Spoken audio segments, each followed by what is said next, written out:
We've been hearing a lot about changes to the new SAT reading section, and I wanted to go through some of the anticipated changes that we're going to see when the new version of the SAT comes out in 2016.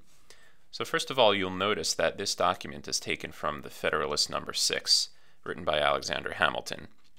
The College Board has announced that it's going to use foundational documents from American history in order to test reading comprehension. So this is a good example of one of those documents. What we see right off the bat in number 1 is something we see normally now, which is a main idea question asking about the overall purpose of the first paragraph in lines 1 to 10.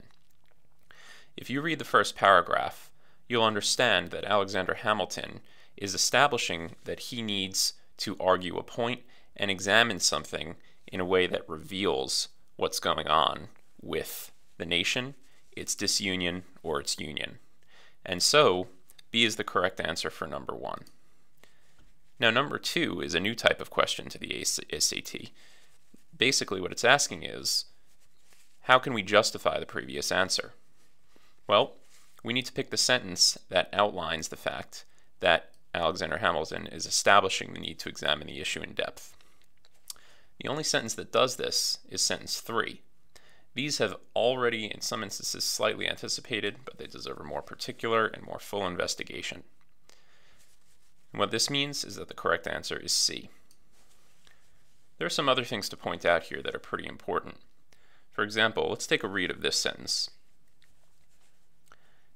The 3 last numbers of this paper have been dedicated to an enumeration of the dangers to which we should be exposed in a state of disunion from the arms and arts of foreign nations.